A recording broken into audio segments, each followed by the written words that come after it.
Hello friends, very good morning. कैसे हैं आप सब? तो आज के वीडियो में जैसे कि एग्ज़ाम आपका अप्रोच कर रहा है, तो उस आपकी तैयारी को थोड़ा कॉम्पैक्ट करने के लिए हम आपको राजभाषा सेक्शन के प्रैक्टिस प्रॉब्लम्स के साथ डिस्कस करेंगे। तो प्लीज़ हम वीडियो में लास्ट तक हमारे साथ बने रहिएगा और वीडियो को पूरा देखिएगा। और चैनल पर नए हैं तो चैनल को सब्सक्राइब करिएगा। तो स्टार्ट करते हैं आज का ये सेशन। इसमें क्वेश्चन है, constitutional provision related to official language in which part of constitution of India. तो कॉन्स्टिट्यूशनल प्रोविजन जो है ऑफिशियल लैंग्वेज से रिलेटेड, वह भारत के पार्ट 17 में है। ठीक है, part 17 is the right answer. Okay, जो कॉन्स्टिट्यूशन है originally have 22 parts, okay, and 395 articles. तो उसमें पार्ट 17 जो है वह ऑफिशियल लैंग्वेज से रिलेटेड है। नेक्स्ट है पार्ट 18 इमरजेंसी से है। ठीक है, विच chapter of the constitution mentions about the official language of union. So chapter 1 is the right answer. Okay, next question is, in which article of constitution of India mentions about the language to be used in parliament. ये भी काफ़ी कई बार exam में आ चुका है ये question कि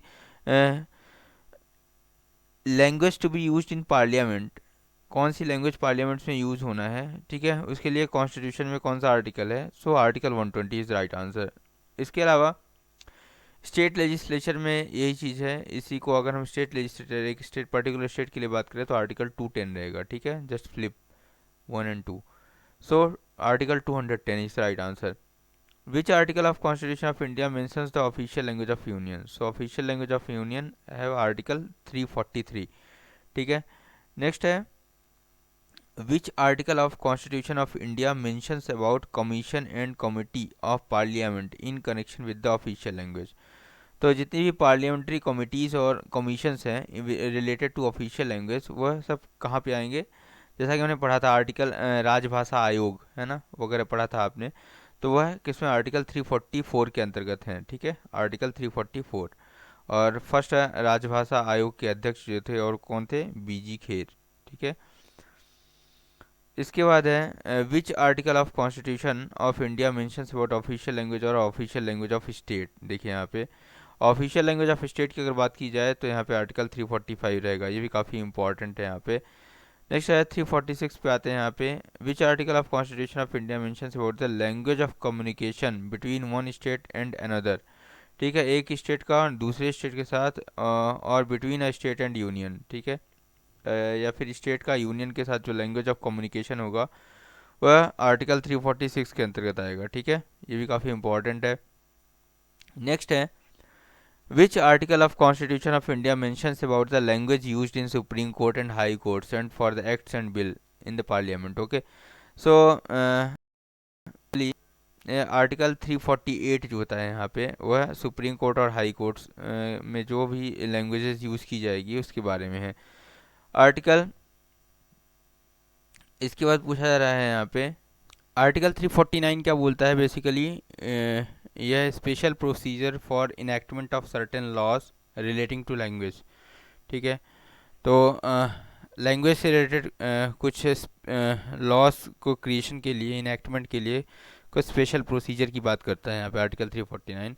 article 350 की बात करें अगर, तो language used in the representation for the prevention of grief. ठीक है, आर्टिकल 350 इसकी बात।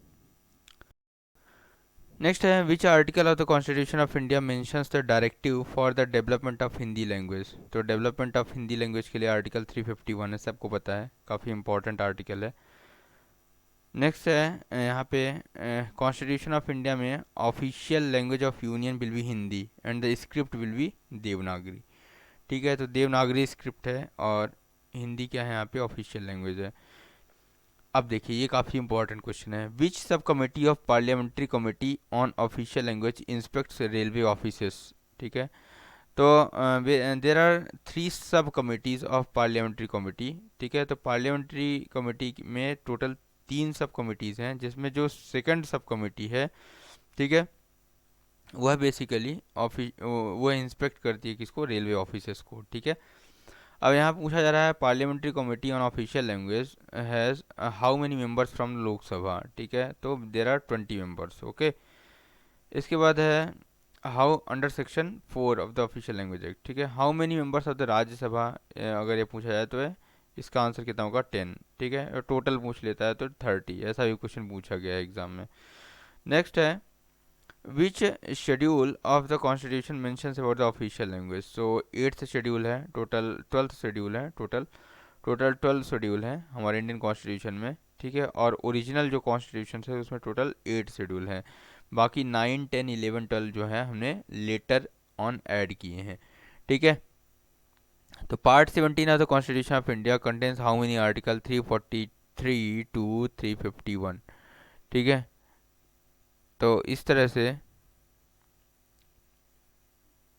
कुछ सब आर्टिकल्स मिला के टोटल 11 आर्टिकल्स हैं। In which year was the official language act pass, तो 1963 में पास हुआ, ठीक है, 1963 is the right answer. Next है, ये काफ़ी इंपॉर्टेंट क्वेश्चन है, under which section of the official language act some documents are compulsory prepared issued in both Hindi and English languages, ठीक है, उसकी बात करेंगे कौन कौन से डॉक्यूमेंट्स हैं, लेकिन ये इस सेक्शन को याद रखिए, section 3 of 3 very important section है, जिसमें क्या बोला जाता है कि कुछ डॉक्यूमेंट्स हैं जिसको हमें कंपलसरी पब्लिश करना होता है, ठीक है, हिंदी और इंग्लिश बोथ लैंग्वेजेस में, ठीक है। Who is the empower to make rules to implement the official language act, तो ऑफिशियल लैंग्वेज एक्ट को इम्प्लीमेंट करने के लिए जो रूल्स हैं वो सेंट्रल गवर्नमेंट द्वारा बनाए जाते हैं, ये भी काफ़ी इंपॉर्टेंट क्वेश्चन है। नेक्स्ट है, ये भी क्वेश्चन आ चुका है एग्जाम में, कई बार आ चुका है कि फर्स्ट अमेंडमेंट जो हुआ था ऑफिशियल लैंग्वेज एक्ट 1963 में, वह किस ईयर में हुआ, तो 1967 is right answer. In which year the presidents in the official language were issued on 27 April, तो presidents order regarding the official language जो है वह 27 अप्रैल 1960 को आया था, ठीक है, ये भी काफ़ी इंपॉर्टेंट क्वेश्चन है यहाँ पे। नेक्स्ट है, during which year the official language resolution was passed, ठीक है, तो official language act was passed in 1963, ठीक है, और 1968 में ऑफिशियल लैंग्वेज रेजोल्यूशन को पास किया गया, official language resolution was passed in the year 1968, और ऑफिशियल लैंग्वेज रेजोल्यूशन के पास होने के बाद क्या हुआ था, फिर official language rule later on official language rule 1976 पास हुआ, ठीक है, और इसके बाद ऑफिशियल लैंग्वेज रूल्स को अमेंड किया गया 1987 में, तो ध्यान रखिए ऑफिशियल लैंग्वेज एक्ट को अमेंड किया गया था 1967 में, और ऑफिशियल लैंग्वेज एक्ट 1963 को फर्स्ट टाइम अमेंड किया गया था 1967 में, और ऑफिशियल लैंग्वेज रूल 1976 को फर्स्ट टाइम अमेंड किया गया था 1987 में, तो ये दोनों चीज़ आपको ध्यान रखना है। Official language rules do not apply to which state of India, ये भी एग्जाम में आ चुका है क्वेश्चन, देखिए काफ़ी क्रिटिकल क्वेश्चन है, काफ़ी इंपॉर्टेंट क्वेश्चन हैं जो कि एग्जाम में आने की पूरी प्रोबेबिलिटीज़ हैं, तो प्लीज़ वीडियो को स्किप मत करिए, वीडियो को पूरा देखिएगा। तो यहाँ पे तमिलनाडु स्टेट है, यहाँ पे ऑफिशियल लैंग्वेज रूल्स अप्लाई नहीं होते। अब इसके बाद है हाउ मेनी रीजन्स, जो सिंपल क्वेश्चन है उनको हम जल्दी स्किप करेंगे। How many regions India are divided on the basis of official language rules, so total 3 regions हैं, जैसे ए बी सी या का खा और गा क्षेत्र है जिसको बोलते हैं। So a region basically Andaman and Nicobar islands are come in a region. इसके बाद हिमाचल प्रदेश ए रीजन में आता है, जितने भी मोस्टली हिंदी स्पीकिंग स्टेट्स हैं वो सब प्राइमरली वह ए रीजन में आ रहे हैं यहाँ पे, ठीक है। नेक्स्ट है, ये काफ़ी इंपॉर्टेंट क्वेश्चन है यहाँ पे, क्वेश्चन नंबर 30 यहाँ पे बेसिकली पूछा जा रहा है यहाँ पे, the definition of working knowledge in Hindi is given in which rule of official language rules, so working knowledge of Hindi की अगर बात करें यहाँ पे तो वह रूल नंबर 10 है यहाँ पे, ठीक है, ऑफिशियल लैंग्वेज रूल 1976 के रूल नंबर 10 में क्या है, वर्किंग नॉलेज इन हिंदी, ठीक है, काफ़ी इंपॉर्टेंट है। इसके अलावा proficiency in Hindi, proficiency of Hindi in Hindi is included in rule 9, तो रूल 9 में क्या प्रोफिशिएंसी है, रूल 10 में वर्किंग नॉलेज है, ठीक है। नेक्स्ट क्वेश्चन है, बहुत ही इंपॉर्टेंट क्वेश्चन है, ये भी क्वेश्चन एग्जाम में आ चुका है, देखिए यहाँ पे वही क्वेश्चन मेंशन किए गए हैं जो मोस्टली एग्जाम में आ चुके हैं। So the names of the central government officers of which percentage employees have acquired working knowledge in Hindi are notified in the gazette, ठीक है, तो सेंट्रल गवर्नमेंट ऑफिसर्स में अगर हम 80% of the employees have acquired working knowledge in Hindi, so they are notified in the gazette. So 80% is the right answer. ये question exam में कई बार आ चुका है। इसके अलावा most irritable question is Hindi day कब सेलिब्रेट कब होता है? तो 14 सितंबर 1949 को कॉन्स्टिट्यूंट असेंबली ने जो है तो इसको ऑफिशियल लैंग्वेज के रूप में नोटिफाई किया था, इसलिए इसको हिंदी डे मनाते हैं, नेशनल हिंदी डे मनाते हैं। 14 सितंबर 1949 अगला इसका आंसर है यहाँ पे। नेक्स्ट क्वेश्चन पूछा जा रहा है, which are the following language not include in 8th schedule? तो 8th शेड्यूल में बेसिकली इंग्लिश को इंक्लूड नहीं किया गया है, ये सबसे इम्पॉर्टेंट बात है। So there are 22 languages recognize so far in 8th schedule. Okay, next question पे आते हैं।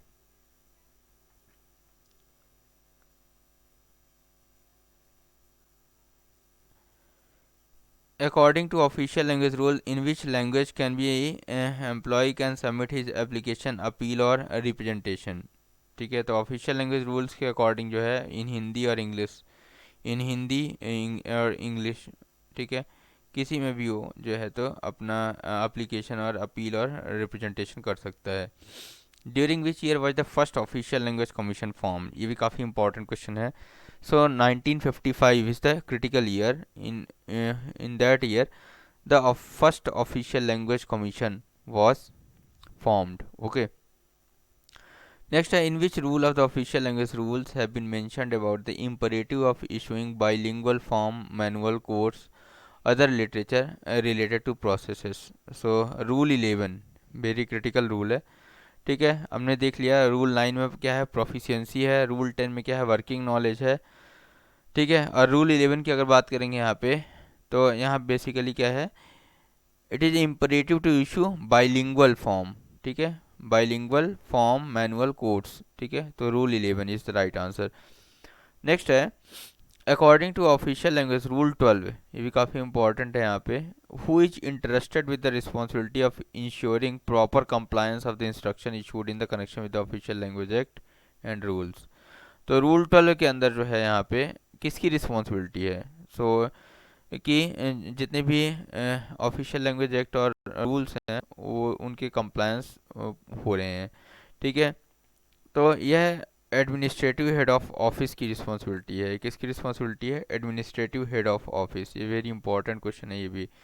ठीक है, अब देखिए इस क्वेश्चन को भी कई बार एग्जाम में पूछा गया। First official language commission constitute हुआ था 1955 में, तो उसको चेयर किसने किया था? तो ही chairman was the Shri B G Kher. ठीक है, बाला साहेब गंगाधर राव कमीशन। ठीक है, B G Kher commission. According to annual programme of the year, ठीक है, 2019-20, the use of Hindi, what percentage of originating correspondence is required to be done in Hindi from the divisions of this railway to headquarters of this railway? So 55% is the right answer. Okay, next question है, ये अब काफ़ी important question है। देखिए ये question भी काफ़ी important है, ये क्वेश्चन आया हुआ है इसलिए इसको यहाँ मेंशन किया गया है। Holding the meeting of periodicity पूछा है यहाँ पे, OLIC official language implementation committee, इसका भी फुल फॉर्म आया हुआ है एग्जाम में। तो क्वार्टरली मीटिंग होती है, OLIC की क्वार्टरली मीटिंग होती है। ठीक है, वंस इन 3 मंथ।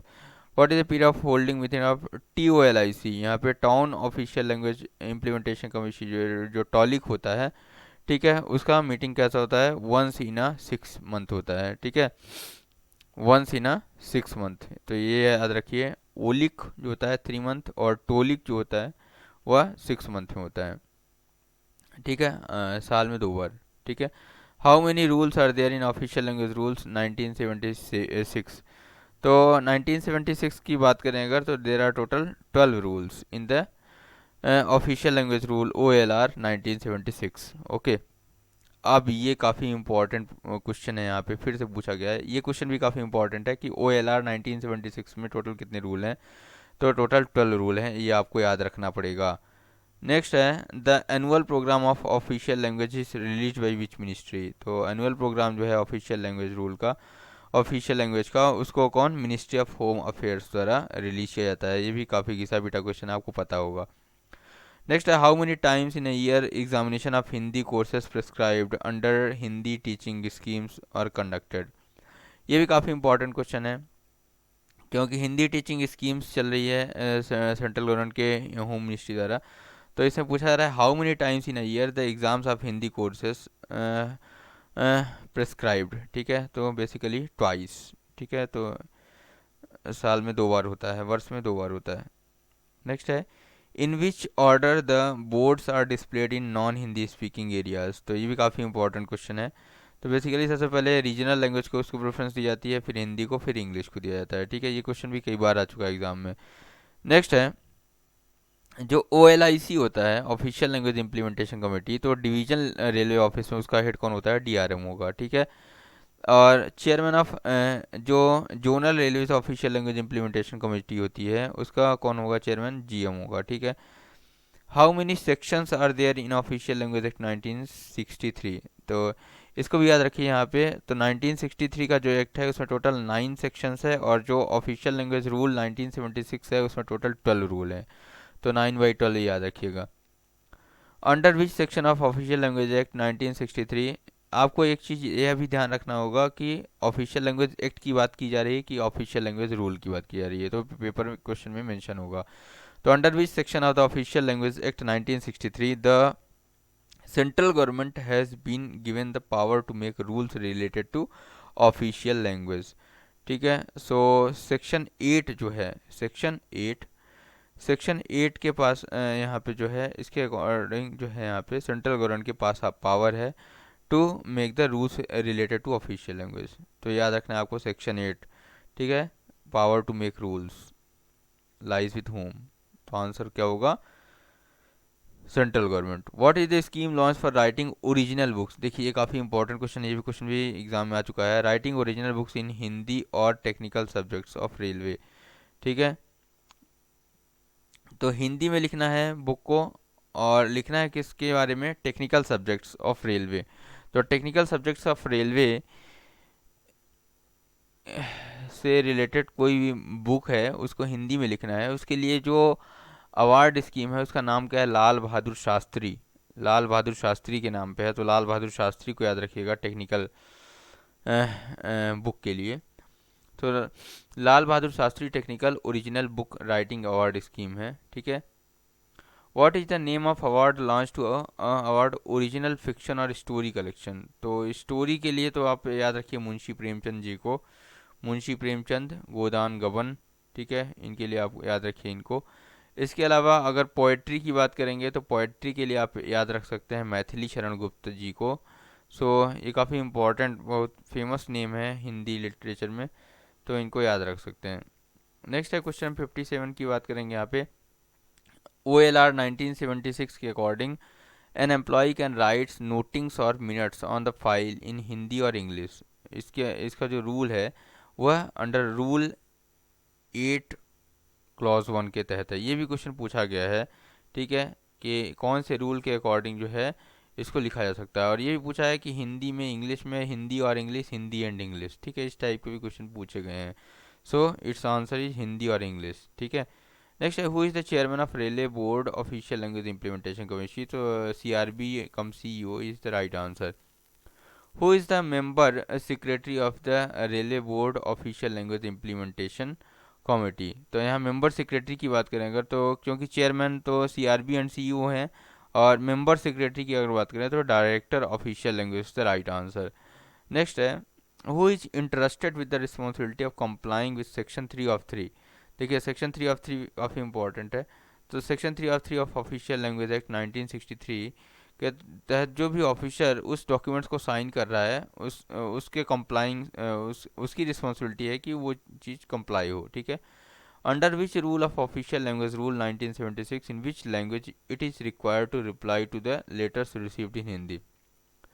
तो अगर OLR 1976 के अकॉर्डिंग अगर कोई लेटर आपको हिंदी में रिसीव हुआ है तो उसका रिप्लाई आपको हिंदी में ही देना मस्ट है।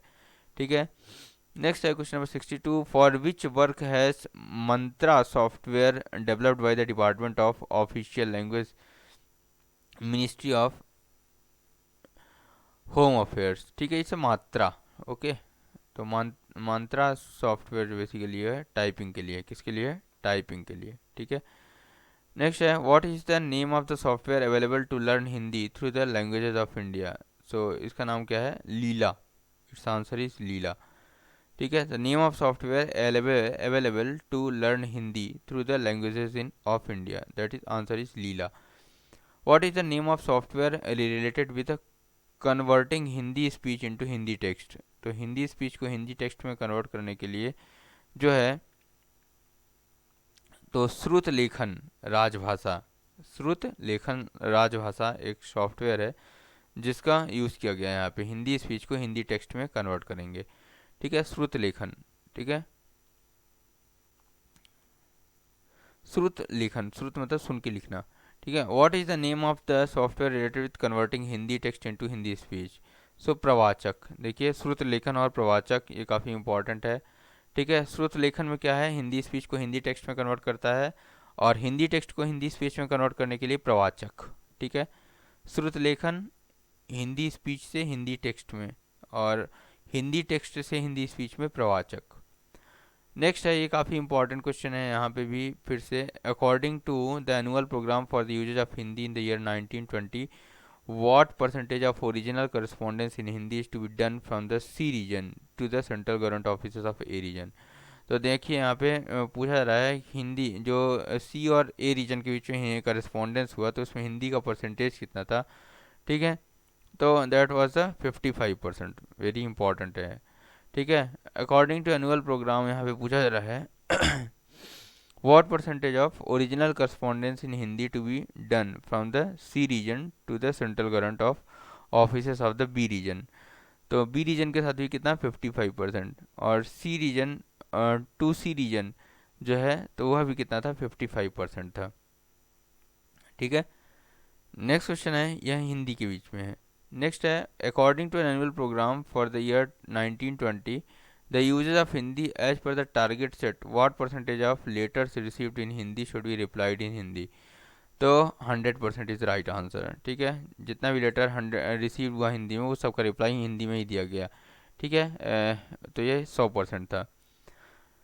ठीक है, यहाँ पे 1920 ईयर को टारगेट किया गया है, तो as per this for the use of Hindi as per the target set what percentage of Hindi noting is required to be done in C region. तो सी रीजन प्राय जो है बेसिकली वह नॉन हिंदी रीजन है, इसलिए इसका परसेंटेज 30% है केवल। ठीक है, इसके अलावा for the use of Hindi according to annual programme for the year as per the target set what percentage of Hindi dictations are required to be given in C region 30%। Okay, next question है, according to annual programme for the year 1920 for the use of Hindi what percentage of the target is set for the purchase of all types of electronic devices including computers in bilingual from the C region, that is what 100%। okay, next question number 74 पे आएंगे, which forms of the numerals should be used in official purpose of the union of India. International form of Indian numeral is the right answer. Next question है, the names of the central government officers of which percentage employees have acquired working knowledge of Hindi are notified in gazette. ये repeated question है, अभी आपको पिछली slides में पिछले page में दिखाया था मैंने, इसका आंसर क्या होगा 80%। नेक्स्ट है, under which official language rule the names of Hindi central government officers of which 80% of the employees have acquired working knowledge of Hindi are notified in the gazette. तो rule 10 clause 4 is the right answer. जैसा कि आपको बताया था मैंने, rule 10 जो है वह क्या बताता है, वर्किंग नॉलेज ऑफ हिंदी। तो वर्किंग नॉलेज ऑफ हिंदी में जो है 80% ऑफ एम्प्लॉयज़ एक्वायर्ड चाहिए उसको गजट में नोटिफाई करने के लिए, तो रूल 10(4) है। अब यहाँ पे थोड़ी अवार्ड की बात कर लेते हैं। तो यहाँ पूछा जा रहा है railway board individual cash award scheme. Basically इसके अकॉर्डिंग जो है तो यहाँ पे अवार्ड है वह कितना है 3000 रुपीज़ है। ठीक है, according to annual program issued by Rajbhasha department ministry of home affairs what percentage of sections are required to be nominated for doing percentage work in Hindi. So 20%। Okay, next है, रूल 10(4) को देख लिया अपन ने। ठीक है। रूल 12 जो है बेसिकली उसको भी देख लिया अपन ने, ठीक है। इसके अलावा ऑफिशियल लैंग्वेज एक्ट 1976 का रूल 7 क्लॉज 1 की बात करें अगर, तो यहाँ पे बेसिकली है, an employ can submit his application appeal और रिप्रेजेंटेशन, वह रूल 7(1) के अकॉर्डिंग होगा, ठीक है। इसको भी देख लिया अपन ने। According to which sub rule of official language rule 1976 when an employ can demand any order और नोटिस सर्व्ड इन हिंदी और इंग्लिश, तो रूल 7(3) के अंदर होगा, ठीक है। इतना डीप में वैसे नहीं पूछेगा एग्जाम में, लेकिन हाँ इस क्वेश्चन को आप पढ़ के जाइए। Under which rule the official language rule, sorry official language rule, this is the nothing but a official language rule 1976, this is the official language rule 1976, all name plates, signboards, letterheads, inscription on envelopes, other stationery used in any government offices should be Hindi and English, ठीक है। तो इसका answer क्या है यहाँ पे, rule 11 clause 3, ठीक है। नेक्स्ट है क्वेश्चन नंबर 84 पे आएंगे, which are the following honours are given to the general managers and above level officers for doing excellent work in official language Hindi. So इसका आंसर होगा Kamlapati Tripathi Rajbhasha gold medal, very important है, GM या उसे अब जो apex level के officers हैं उनको दिया जाता है। सो Kamlapati Tripathi Rajbhasha gold medal is the right answer. Next है, which are the following honors are given to the SAG and above officers for doing excellent work in official language Hindi? So rail Mantri Rajbhasha silver medal is the right answer. Rail Mantri Rajbhasha silver medal is the right answer. तो total 85 question with in short span of time of 25 minutes we have discussed. So please video को fast forward mode में देखिए और video को पूरा देखिए। ऐसी video आपके लिए लाता रहूँगा। वीडियो को लास्ट तक देखने के लिए धन्यवाद। हैप्पी लर्निंग और all the best, wish you all the best for your upcoming exams. Thank you very much.